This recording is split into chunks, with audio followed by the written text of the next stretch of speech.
সত্যি কি চাকার কাছে আইন বিক্রি হয়ে গেছে? ঠিক এই প্রশ্নকে সামনে রেখে সাথে রেজিস্ট্রি বিয়ের কাগজপত্র নিয়ে এবং হাতে প্ল্যাকার্ড নিয়ে সিভিক ভলেন্টিয়ারের বাড়ির সামনে ধর্নায় বসলো এক যুবতী।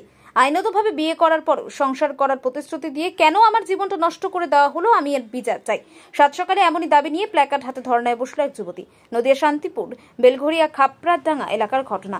যুবতীর অভিযোগ, সিভিক ভলেন্টিয়ার সুজয় দাসের ভাই সঞ্জয় দাস তাকে আইনত সম্মতি দিয়ে বিয়ে করে। যুবতীর অভিযোগ, আমরা রেজিস্ট্রি করে বিয়ে করেছি, এখন সঞ্জয় আমাকে স্ত্রী হিসেবে গ্রহণ করছে না।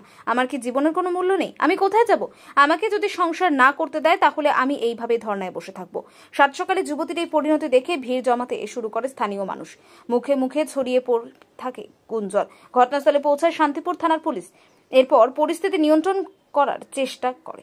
এরপর যুবতীর অভিযোগ, সুজয় দাস সিভিক ভলেন্টিয়ার হওয়ার কারণে তার ভাই ক্ষমতার জোর দেখায়, বারবার আইনের হুমকি দেখায়। তাহলে কি সত্যি টাকার কাছে আইন বিক্রি হয়ে গেছে নাকি? বর্তমান পরিস্থিতিতে এই ধর্নায় বসা ছাড়া কোনো উপায় নেই বলে দাবি যুবতীর। এখন দেখার যুবতীর দাবি প্রসঙ্গে কি পদক্ষেপ নেয় শান্তিপুর থানার পুলিশ। আকাশ বিশ্বাসের প্রতিবেদন, উত্তরের প্রহরী, নদিয়া। রাখে না তোমার ভাই আমার সঙ্গে সম্পর্ক রাখা, এই তো ওর মেজদা বললো। কি নাম মেজদা? মেজদার নাম দেবাশিস দাস।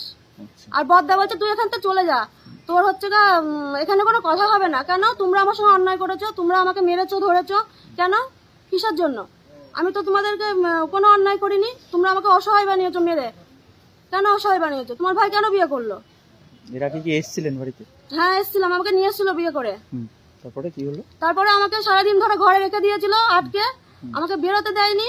ঠিক আছে, লাস্টে যেদিন আমাকে বার করবে সেদিন আমাকে বেরোতে দেয়নি। সারাদিন প্ল্যান করে লোকজন ডেকে নিজেরা মেরে, লোক দিয়ে মেরে আমাকে বার করেছে। তো সে তো, ওরা তো আমার সাথে অন্যায় করেছে, তাহলে নিজেদের অন্যায় নিজেরা কখনো বোঝে না যে একটা মেয়ের সঙ্গে আমরা অন্যায় করছি। কেন অন্যায় করলো? আপনাদের কি রেজিস্ট্রি হয়েছে? হ্যাঁ রেজিস্ট্রি হয়েছে। কাগজ আছে? হ্যাঁ আছে। এখন এসেছিলেন কি কথা? আমি এখন এসেছিলাম যে সংসার করতে হবে আমার সাথে। তুমি আমার সঙ্গে প্রতিনিয়ত কথা বলো ফোনে, প্রতিনিয়ত আমার সঙ্গে আমার বাড়ি যাও, আমার সঙ্গে হোটেলে যাও, বাড়ির ভাড়া তুমি এখানে নিয়ে আসতে পারো না, তাহলে তুমি কেন আমার সঙ্গে এভাবে চুরি করে কেন করবো? তুমি তো আমাকে আইনত বিয়ে করেছো, মন্দির থেকে বিয়ে করেছো, সবাই জানে, কেন তুমি বাড়ি নিয়ে আসতে পারো না? তুমি পুরুষ মানুষ তো।